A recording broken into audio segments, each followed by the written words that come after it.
Hello and good morning. It is about 8 a.m. Today, I'm here in the United States. I'm Jimmy Chan, your Holy Bible explainer, your host. My channel is Food for HNM. We are reading from the book of 1 Samuel, a book in what is called the Old Testament of the Holy Bible. Remember, there's the Old Testament, that is one gigantic, it's called the Testament, but it's like a book. You open it and there's the right side and the left side. So you can think of the two testaments, as the New Testament is the right side and the Old Testament could be the left side. But remember, the Old Testament, it sounds funny, but it is older. So let us continue. 1 Samuel chapter 10. Then Samuel took a flask. Remember, a flask. I hate to brag, but I took a class called chemistry in college. And a flask,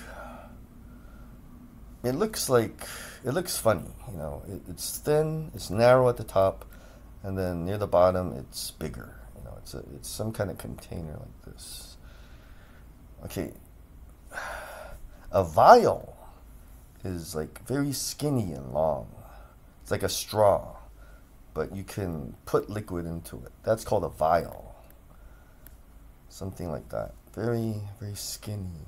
And you hold it like this,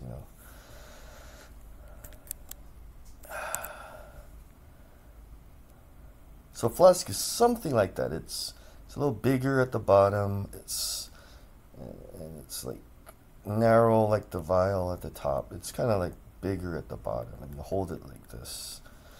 So he's holding something that looks like this, and then at the top it's narrow. It's not like a cup. A cup looks like this, so it's kind of curvy. A flask is like this, and then it goes up like this, like that. And you hold it like that. So he took one of these. Samuel took one of these, and it was olive oil. We know what olive oil is. And he poured it on Saul's head, and then he kissed him, saying, okay, remember in my earlier videos, if you bow your knee and you kiss, that is, when you bow your knee, you're saying you're lower than someone. He is like your boss or master, in a good way. Like, he will help you, he will help you make money, he'll teach you things, but someone like that, you have to be what's called humble. You have to recognize, right? You better recognize that he's more than you, he's better than you. Then he'll be happy to help you, to give to you. So when you bend your knee, you're saying that, you're greater, and I accept my position, because when I help you, I'm going to be great too, And the kiss is like a kiss of loyalty, it's not an actual kiss, you go up to him and kiss him, like on the cheek. I think in movies, you see the kiss. I don't know, maybe they did kiss him, but it didn't mean the same thing that it means today. If they did kiss their boss, their lord, it did not mean the same thing. And they never really kissed right there. They probably, it was more like a hug, like a man hug, and you put your face near their face, and they called that a kiss. But that kiss means loyalty. And loyalty is for a long, long time, Not only is it for a long, long time, unless there's a serious argument that loyalty is strong, it won't break. So Samuel was basically saying, like, you're my bro, If you watch a certain movie, Jerry Maguire, Rod Tidwell, he likes Jerry now. He says, Jerry, I like you. We're gonna be one. And he's like holding his hand. Da da da da da da da da da da da. We're one, man. Woo! We're gonna be loyal. We're like brothers. So Saul is telling Samuel, we have loyalties. And then he's saying, has not the Lord anointed you ruler over his inheritance? When you leave me today, you will meet two men. So he can tell the future. But it's through the vision power, remember? The word of the Lord power. So let's review. The word of the Lord power is, you may receive a dream or have a vision. That's like a dream any time of the day. And then you can see things that other people can't. Maybe like dead people. And then you could see Kadosh Malakim when other people can't quite see them. And then they could show you something. And then you could see the future. Word of the Lord power. You know what I mean? He's probably he's talking to Saul, and then he just really quickly looks. Oh, I see Saul. You know what I mean? Saul's there, and then he sees, oh, this is going to happen to him. So he could tell him, when you leave me today, you will meet two men near Rachel's tomb at Zelzah on the border of Benjamin. They will say to you, the donkeys you set out to look for have been found, and now your father has stopped thinking about them and is worried about you. He is asking, what shall I do about my son? Then you will go on from there until you reach the great tree of Tabor. 3 men going up to worship God at Bethel will meet you there. One will be carrying 3 young goats, another 3 loaves of bread, and another a skin of wine. Okay, remember, wine is the stuff you drink. For some of you folks, it's not a skin of whining we hear this. Not that wine. It is because we buy wine in bottles, but a long time ago, what they did was they skinned an animal. See, it's a skin of wine. They took the skin off of an animal, and somehow they sewed it together and made it a container. And then they made wine, and then somehow they put that wine into this. It's kind of sick. You put alcohol in a bag of skin, animal skin. But I guess that's what they did back then. So this one person will have 3 young goats, 3 loaves of bread, and wine. They will greet you and offer you 2 loaves of bread, which you will accept from them. After that, you will go to Gibeah of God, where there is a Philistine outpost. Remember, the Philistines are the bad guys. As you approach the town, you will meet a procession of prophets. Okay, these are guys like Samuel. But remember, Samuel has many jobs. He's also, now he's giving his leadership position of the entire nation, country of Israel. He's going to give it to Saul.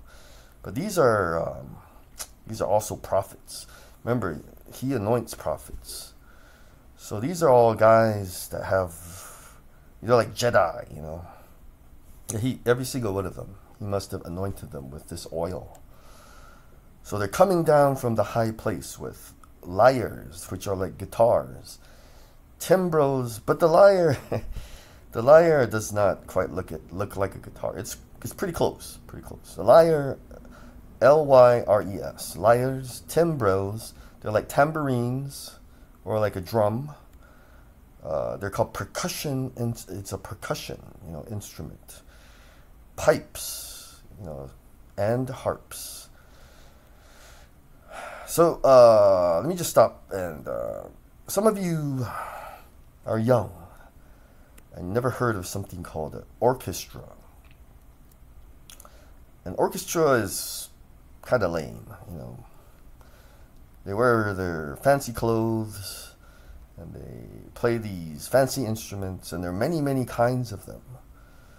But in an orchestra, there's this guy who conducts. He's kind of funny. He always has like messy hair, and he has a stick, and then he's funny because he looks crazy. He's like pointing, and his hands move around, and the people in this orchestra is a big band, a musical big musical band. There's like so many of them, like 100 people playing instruments, and they're all wearing fancy clothes.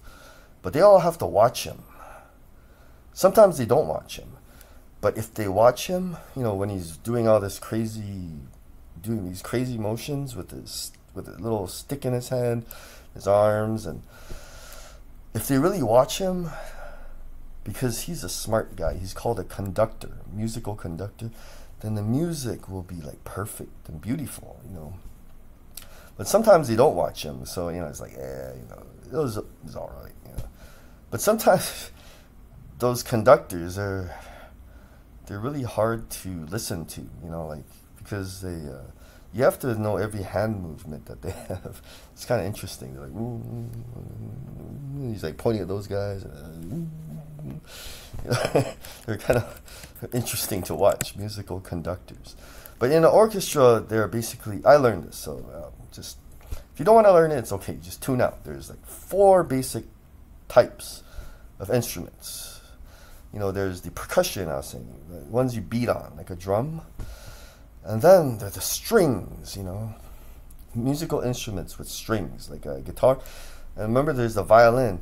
And then orchestras have these like larger violins, like a viola. They like hold them between their legs. It's kind of funny. It's like a big violin, and they have a big, I don't know what you call this, like a bow, and they're like,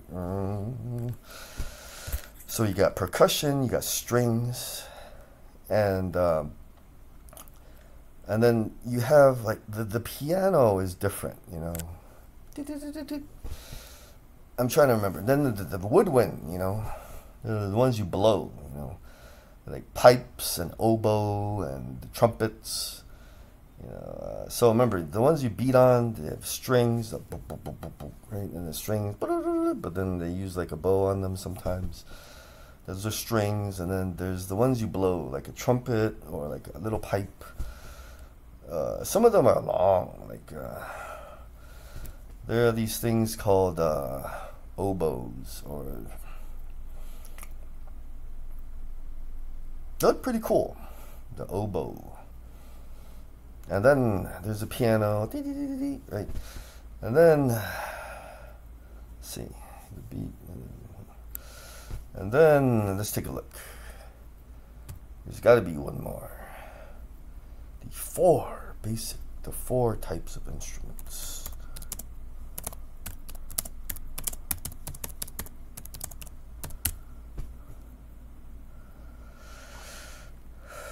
Strings,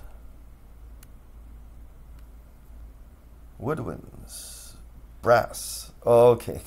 So they're divided. Woodwinds are they're more like flutes. It says here oboes, bassoons, and the saxophone. So remember the brass, they're like shiny. The trumpet. So basically we got it. I think I was right. They're more like 3. Because if you blow on them, that's one type.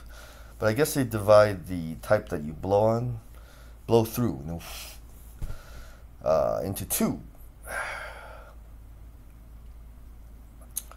And so I guess it's either 4 or 5 different kinds, you know. They say the last category is like the keyboard instruments. So once again, there's percussion, right? You beat on them like drums. And then there's strings. But then the cool one, like the one you play the string with a bow. Those are the cooler stringed instruments. Well, some of you think guitar is really cool. I agree. Guitar is very cool. And then there are the woodwinds, which are like pipes, you know. And then brass. You also blow through them, but they're shiny, you know. That's 4. And then you know, like a piano, keyboard instruments. So let's look over here. Some prophets are going to be coming. You're going to meet them. They're coming down from some kind of hill, you know. And they will have the lyre, timbrel, some kind of like a tambourine or a drum. They will have piped instruments. So they don't have brass. And that's to be expected because this is a long time ago, you know. They probably, whenever they had metal, you know, they made like money out of it or weapons, you know. And harps. Back then, harps could be made out of wood. I'm just guessing. So they're playing them, and they will be prophesying. The Spirit of the Lord will come powerfully upon you. Remember, the Spirit of the Lord, power. And you will prophesy with them, and you will be changed into a different person. I don't know what's gonna. Did his face actually change? Who knows? I wasn't there. Once these signs are fulfilled, do whatever your hand finds to do, for God is with you. So it sounds like when he meets these other prophets, they're lower prophets than him, you know. They will be playing instruments, and they will be like singing and prophesying. Prophesying is like telling the future. So could you imagine like an army of prophets? Prophets really are like cops or military people. They're Jedi, you know, Jedi Knights like in Star Wars. So imagine a bunch of Jedi Knights playing instruments, and then they're singing and they're like telling people the future, you know, somehow, you know, and this will happen and this will happen, and they're singing. And then when Saul meets them, you know, rah, the Spirit of the Lord power will, you know, descend on him, will come upon him, right? Remember that from my earlier videos. This is what Samuel is saying. This is, I see your future. This is going to happen. And then you will be changed into a different person. So either inside, very fast, you know, like almost instantly, you know, like instant ramen, just like in 1 minute or 2 minutes, he would change completely into a different person, either inside, like the way he thinks, or his appearance could have changed, like, you know, because when Bruce, is his name Bruce Banner? Or is it David Banner? When Banner, right, when he changes to the Hulk, he looks different, right? He's like Ruffalo, Mark Ruffalo, right? He looks like Mark Ruffalo, and then he changes into this big green guy, right? So his appearance changes. So maybe, when the Spirit of the Lord comes upon Saul, he's gonna go, and then he's gonna get even taller. Remember, he's some handsome guy that's tall. You know, they said he's one head taller than everyone else. So perhaps he got even taller and like bigger, and his face changed. He's like puny God. You have to have watched the Avengers movie. You know, it's called the first one, when Hulk just grabs Loki and like slams him around. Puny God. So remember, when he changes into a different person, it's either inside or maybe both. Like he changes inside, like the way he thinks, and somehow like he's reborn. And then he might have even gotten taller and bigger, and like his face changed somehow. Like it got bigger here, and his eyes got bigger. And when if people saw him, like saw Saul, right? Saw him. Sorry, I'm not speaking clearly. It's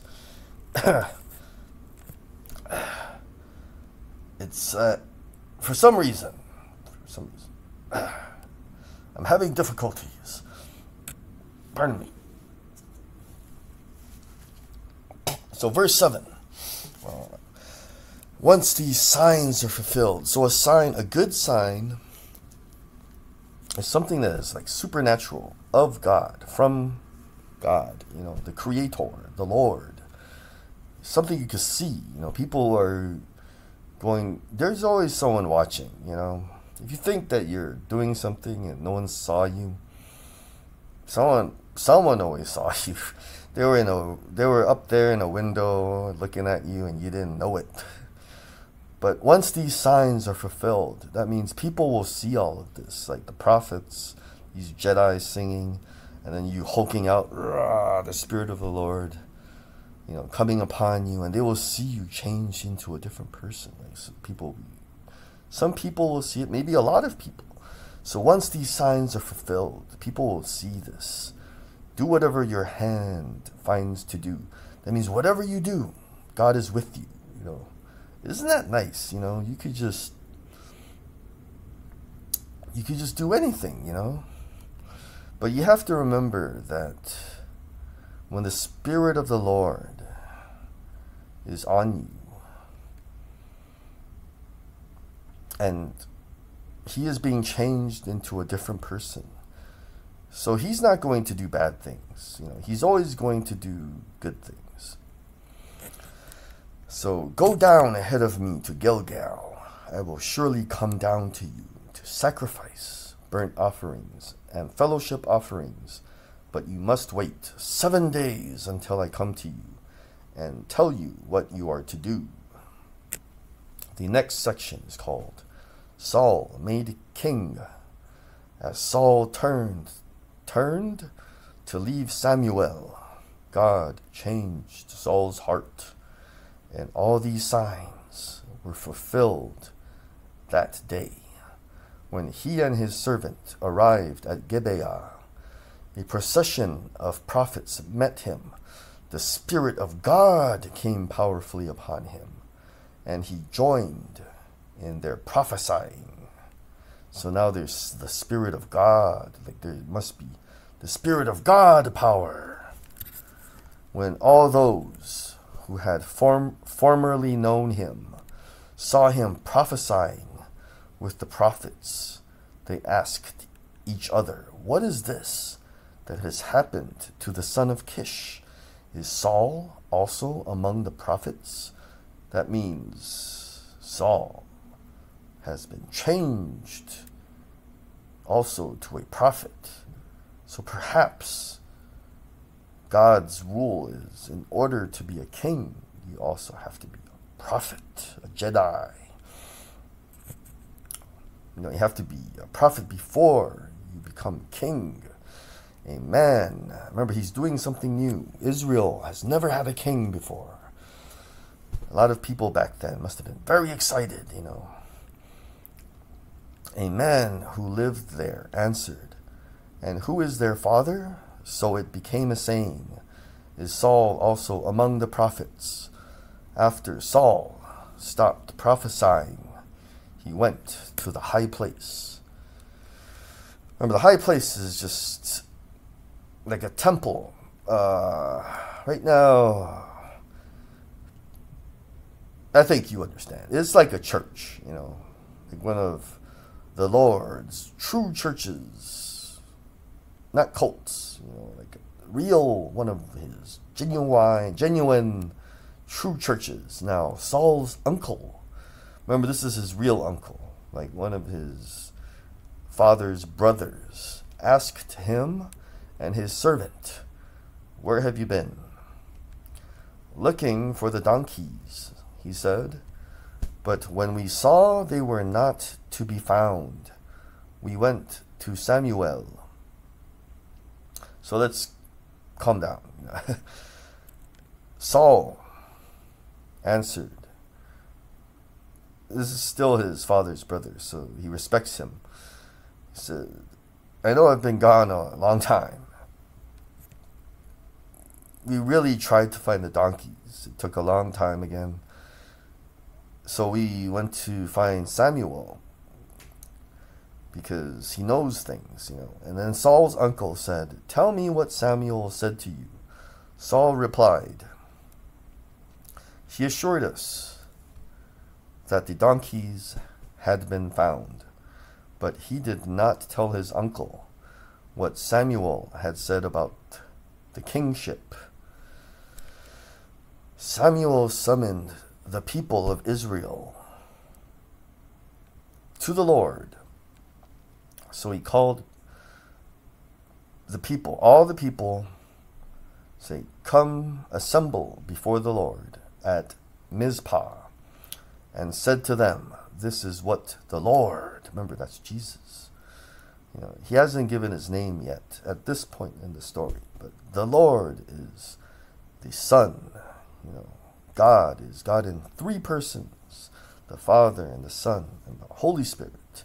Remember, we do this, Father and the Son and the Holy Spirit. And he asked me, Jimmy, why is the Son lower than the Holy Spirit?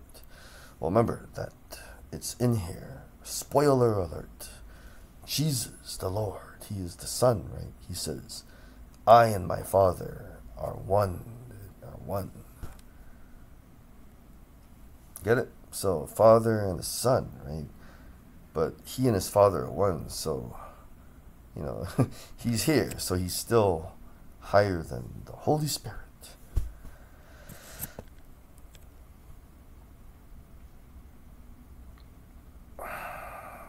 So this is what the Lord, the God of Israel, says. I brought Israel up out of Egypt, and I delivered you from the power of Egypt and all the kingdoms that oppressed you. But you have now rejected your God, who saves you out of all your disasters and calamities. And you have said, no, appoint a king over us. So now present yourselves before the Lord by your tribes and clans. When Samuel had all Israel come forward by tribes, the tribe of Benjamin was taken by Lot. So remember, Lot is like drawing straws. It's using, you can look it up. It's using chance to determine like who's it, So they just pretend there's straws, right? And then they'll just pick one, for example, like the lottery. Thank you. So Benjamin was picked. Then he brought forward the tribe of Benjamin, clan by clan, and Matri's clan was taken.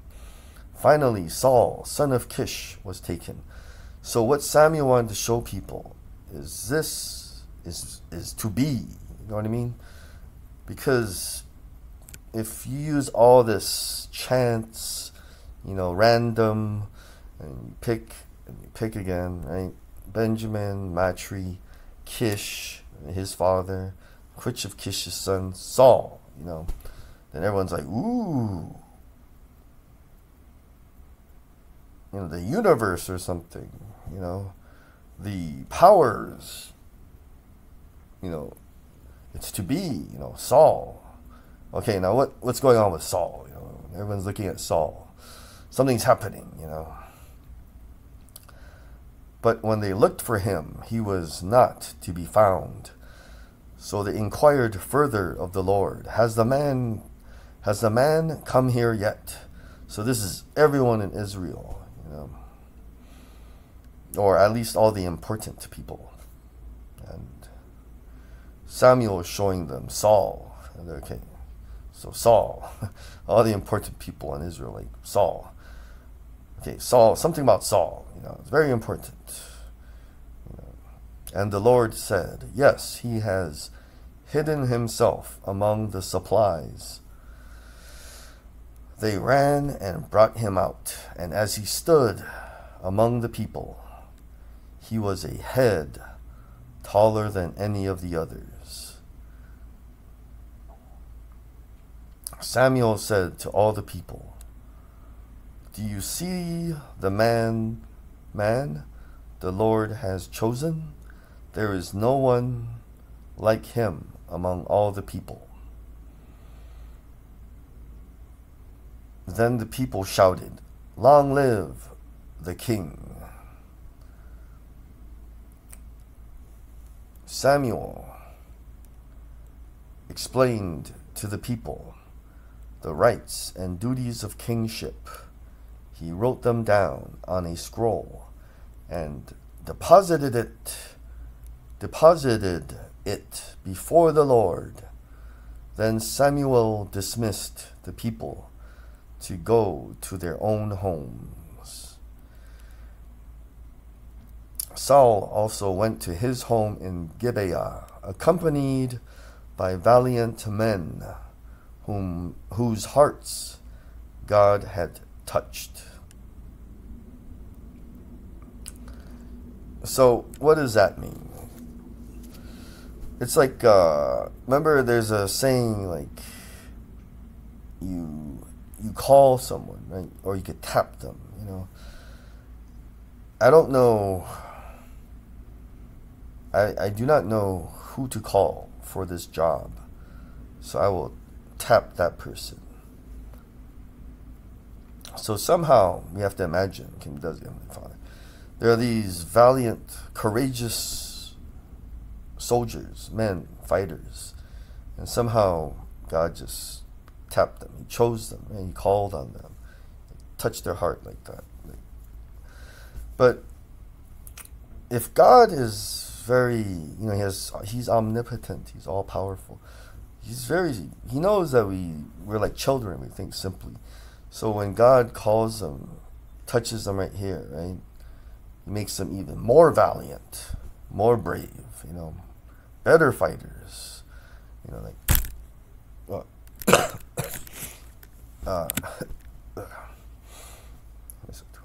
But some scoundrels said, how can this fellow save us? They despised him and brought him no gifts. But Saul kept silent. So even within Israel, or living in Israel, there are some people that did not care for Saul, and gave him no gifts, gave him no appliances, gave him no applause. But Saul kept silent. Thank you for joining me. I'm glad that we made it through 1 Samuel 10. I would like to take this opportunity to ask you to comment and smash that subscribe button. And keep God first. He'll take you places.